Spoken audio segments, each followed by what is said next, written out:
Praise the lord. ప్రతిరోజు అనుదిన వాక్యం ద్వారా మీరెంతగానో బలపడుతున్నారని నేను ఆశిస్తున్నాను. అలాగే మీరు కనుక మన యూట్యూబ్ ఛానల్ని క్రొత్తగా వీక్షిస్తున్నట్లయితే మన యూట్యూబ్ ఛానల్ని సబ్స్క్రైబ్ చేయండి, ఇతరులకు షేర్ చేయండి.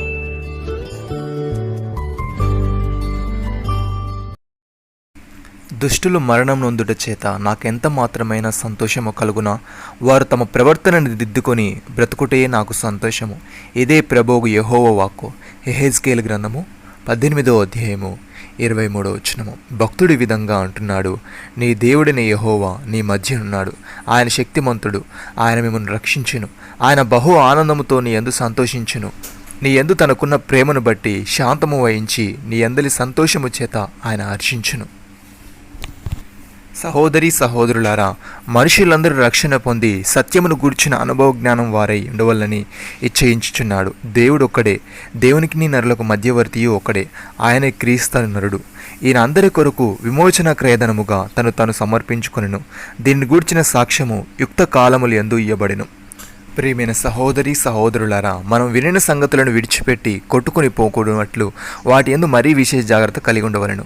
ఎందుకనగా దేవదూతల ద్వారా పలుకోబడిన వాక్యము స్థిరపరచబడినందున ప్రతి అతిక్రమమును అవిధేయతయు న్యాయమైన ప్రతిఫలమును పొంది ఉండగా ఇంత గొప్ప రక్షణను మనం నిర్లక్ష్యము చేసినలా ఎలాగూ తప్పించుకుందుము. అటు రక్షణ ప్రభువు బోధించుట చేత ఆరంభమై దేవుడు తన చిత్తానుసారముగా సూచక్రియల చేతను మహత్కార్యముల చేతను నానా విధములైన అద్భుతముల చేతను వివిధములైన పరిశుద్ధాత్మ వరములను అనుగ్రహించుట చేతను వారితో కూడా సాక్ష్యం ఇచ్చుండగా వినని వారి చేత మనకు దృఢపరచబడుచున్నను.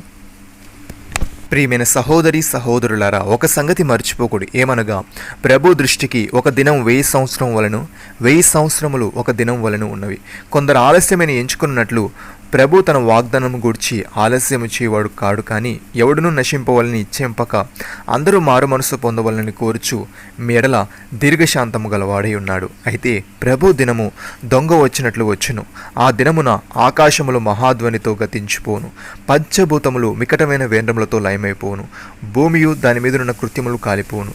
ఇవన్నీ ఇట్లు లయమైపోయినవి గనుక ఆకాశములు రగులుకొని లయమైపోయినట్లు పంచభూతములు మహావేంద్రములతో కరిగిపోనటియు దేవుని దినపు రాకడ కొరకు కనిపెట్టుచు దానిని ఆశతో ఆపేక్షించుచు మీరు పరిశుద్ధ ప్రవర్తనతోనూ భక్తితోనూ ఎంతో జాగ్రత్త గలవారై ఉండవలెను. ఆయనను మనం ఆయన వాగ్దానమును బట్టి క్రొత్త ఆకాశము కొరకును క్రొత్త భూమి కొరకును కనిపెట్టుచున్నాము. వాటి యందు నీతి నివసించుచున్నది. నమ్మిన వారు నాతో కలిసి ప్రార్థనలో ఏకీభవించండి.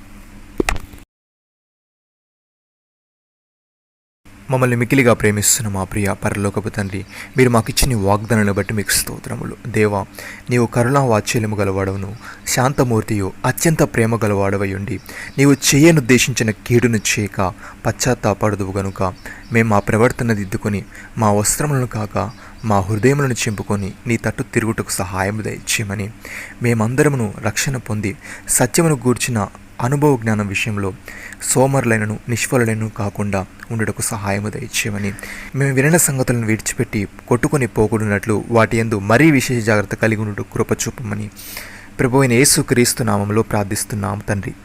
ఆమేన్.